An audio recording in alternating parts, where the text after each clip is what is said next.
Movie start होते ही हमें lake के नजदीक एक घर दिखाई देता है जिसमें एक मैरिड कपल रह रहा होता है। उस वक्त आधी रात गुजर चुकी होती है। तब एक लेडी अपने रूम में सो रही होती है, लेकिन उसका हस्बैंड बाहर ड्रिंक कर रहा होता है। उस आदमी को देखकर ऐसा लग रहा था कि जैसे वो बहुत ज्यादा डरा हुआ हो। वो एक पेंटिंग को काफी देर से बड़े गौर से देख रहा होता है। फिर कुछ देर के बाद वो मिरर के सामने आकर खड़ा हो जाता है और शीशे में अपना सर मारता है, जिससे उसे काफी चोट लगती है। जब उसकी वाइफ को ये आवाजें सुनाई देती हैं, तब वो जाग जाती है और उसे देखने नीचे आ जाती है। उसका हस्बैंड बहुत अजीब कंडीशन में होता है। वो उसे भी एक आयरन स्टिक से मार डालता है। फिर काफी साल गुजर चुके होते हैं और एक बार फिर हमें एक फैमिली दिखाई देती है और ये फैमिली काफी हैप्पी फैमिली होती है। इस फैमिली में हस्बैंड वाइफ जो कि अपनी लाइफ बहुत खुशी खुशी स्पेंड कर रहे होते हैं, जिसमें लड़के का नाम एडम और लड़की का नाम लिसा होता है। बेसिकली एडम एक मैथमेटिक्स प्रोफेसर होता है। अभी कुछ अरसा पहले ही एक यूनिवर्सिटी से उसे बहुत ही अच्छी जॉब ऑफर होती है, जिसकी सैलरी भी काफी अच्छी होती है और साथ में वो लोग उसे रहने के लिए एक खूबसूरत सा घर भी प्रोवाइड करते हैं, जिससे वो काफी खुश होता है। फिर वो लोग सिटी से टाउन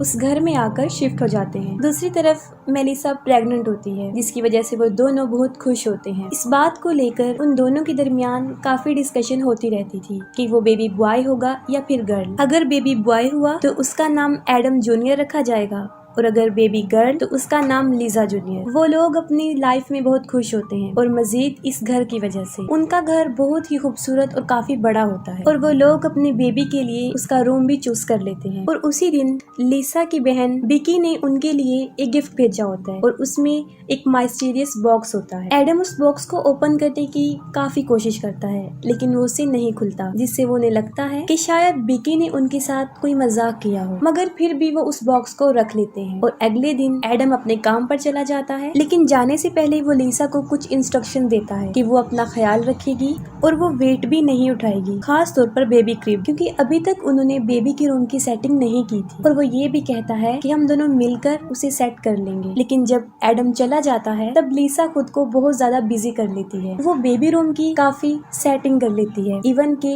बेबी क्रिब को भी, क्योंकि उसे नहीं लग रहा था कि वो क्रिब इतना हैवी है। फिर उसका जहन उस बॉक्स की तरफ जाता है जो एडम से ओपन नहीं हुआ था। और यहाँ पर एक अजीब चीज ये होती है कि लिसा से वो बॉक्स इजीली खुल जाता है और जब वो उसे ओपन करती है तो वो बिल्कुल खाली होता है। फिर वो उस बॉक्स को रख देती है और वॉक पर चली जाती है। तब उसे एक औरत नजर आती है जो रो रही होती है और उसकी बॉडी पर भी ब्लड लगा होता है और वो बार बार एक ही लफ्ज बोल रही थी कि मैंने अपने बच्चे को खो दिया है। उसकी ये हालत देखकर लिजा उसकी हेल्प करना चाहती थी, लेकिन वो लिजा को देखकर अजीबो अजीब बातें करना शुरू कर देती है। वो उसे कहती है कि जो बच्चा तुम्हारे पेट में है वो तुम्हारा नहीं रहेगा, वो उसे ले जाएगा और लोग भी तुमसे डरना शुरू कर देंगे। और ये भी कहती है कि तुम अपने बच्चे को बचा नहीं सकोगी। ये बातें सुनकर लिजा काफी डर जाती है और वो वापस घर आ जाती है। फिर वो एडम को कॉल करती है और सारे इंसिडेंट का उसे बताती है। लेकिन उस दिन से लिसा के साथ अजीबोगरीब होना शुरू हो जाता है। उसे बेबी रूम से किसी बच्चे की रोने की आवाजें आती हैं। फिर हालात को समझने के लिए वो ऊपर जाकर देखती है, तो जो चीज वो देखती है उसे देखकर काफी हैरान हो जाती है।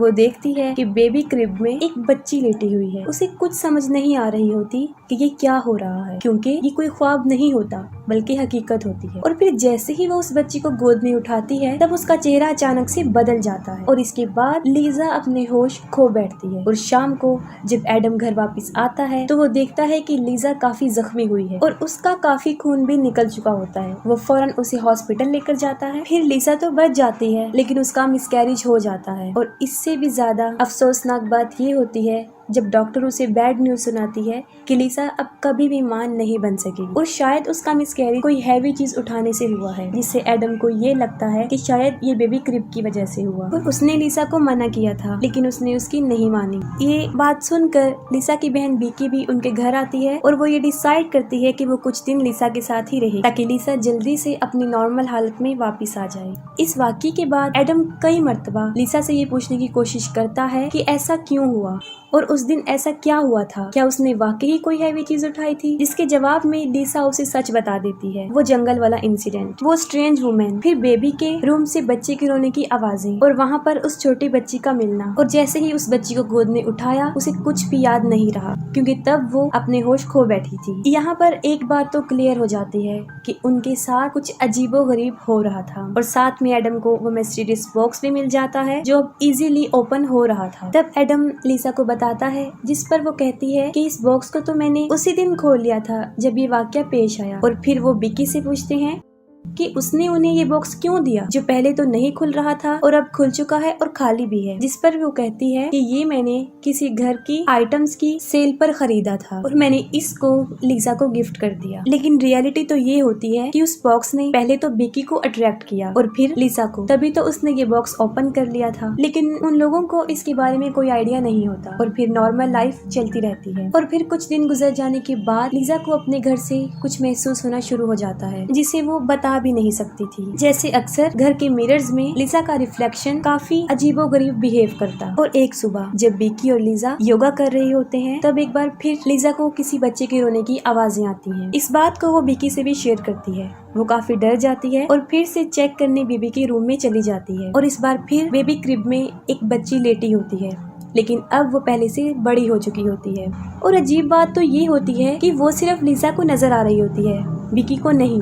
फिर वो अपनी बहन को एक्सप्लेन करती है कि वो नॉर्मल है और वो वाकई एक बच्ची को देख रही है। फिर रात को एडम देखता है कि लिसा अपने बेड पर नहीं है। वो उसे देखने के लिए जाता है। तब लिसा उसे फायर प्लेस के पास खड़ी हुई मिलती है जो कि एक पेंटिंग को मुसलसल घूर रही होती है। वो एडम को बताती है कि हमारे साथ कुछ अजीब हो रहा है, क्योंकि जब हमारे साथ हादसा पेश आया तब ये पेंटिंग ऐसी नहीं थी और अब ये पेंटिंग बिल्कुल बदल चुकी है। क्योंकि पहले उस पेंटिंग में ये था कि 4 बच्चे खेल रहे थे और उन्हें एक औरत बैठकर देख रही थी, लेकिन अब ऐसा कुछ नहीं हो रहा होता। और वाकई ही वो पेंटिंग बदल चुकी होती है, क्योंकि वो औरत अब अपने बच्चों की तरफ नहीं बल्कि साइड पर देख रही होती है। और इस बात को सिर्फ लिसा महसूस करती है, एडम नहीं। और वो उसे समझाता है कि तुम अपने बेबी को खो देने की वजह से ऐसी हो गई हो, जिसकी वजह से तुम काफी अपसेट हो और तुम्हारी ऐसी हालत है। और फिर बिकी के साथ भी एक अजीब चीज होती है जब वो नोटिस करती है कि मिरर उसका रिफ्लेक्शन एज इट इज नहीं दिखा रहा और मिरर में नजर आने वाली लड़की बेकी तो बिल्कुल भी नहीं लग रही थी। और फिर देखते ही देखते उसकी रिफ्लेक्शन उसे मारने की कोशिश करती है और उसके दिमाग पर ऐसा असर कर देती है कि वो अपनी बहन को बताए बगैर वहाँ से चली जाती है। लिसा को इस बात का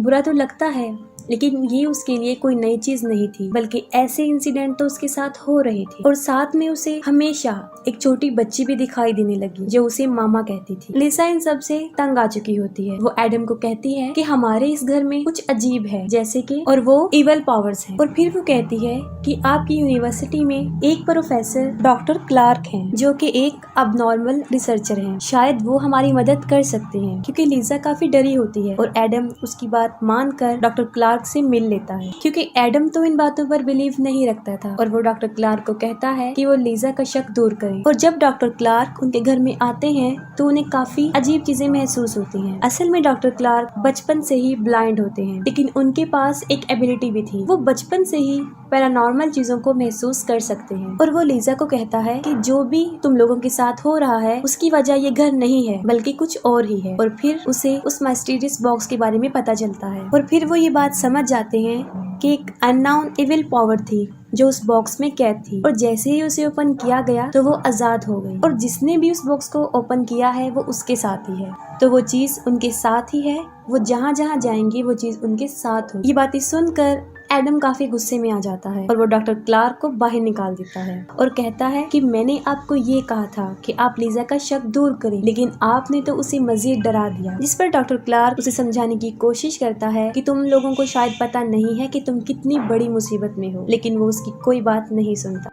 फिर उसी ही रात एडम के साथ कुछ होना शुरू हो जाता है जब उसे एक औरत और एक ओल्ड लेडी नजर आती है। वो दोनों उसे काफी डरा देती हैं और अब तो एडम को पूरा यकीन हो जाता है और वो फिर से डॉक्टर क्लार्क को अपने घर में बुला लेता है। और तब डॉक्टर क्लार्क उनकी मदद करने की कोशिश करता है। अपने इस रिसर्च से उन्हें पता चलता है कि सब कुछ जो पैरानॉर्मल एक्टिविटीज हो रही हैं वो इस घर की वजह से बिल्कुल भी नहीं है, और इस सब की होने की वजह वो बॉक्स था, क्योंकि उस बॉक्स में एक अननोन इविल एंटिटी होती है जिसका कोई वजूद तो नहीं होता, और ये काफी टाइम से इस दुनिया में रह रही थी, और इसका मकसद सिर्फ अनबॉर्न बेबी का शिकार होता है, यानी बच्चे को इस दुनिया में आने से पहले ही मार देता है। और उसकी बहुत बड़ी मिसाल लीजा थी, उसके साथ भी यही हुआ था, और लीजा के साथ कोई वाकया पेश नहीं आया होता, बल्कि उसके साथ ये सब कुछ करने वाली वो इविल एंटिटी थी। यानी हमने देखा कि एडम और बेकी ने उसे खोलने की कोशिश की, लेकिन वो सिर्फ लीजा से ही ओपन हुआ। मीन्स ये बॉक्स सिर्फ प्रेग्नेंट औरतों से ही खुलता है। बाहर आते ही उस बच्चे को वो मार देता है, और जो बच्चे उसे नजर आते थे वो कोई और नहीं था, बल्कि वो उसकी अनबॉर्न बेबी की टाइप्स थी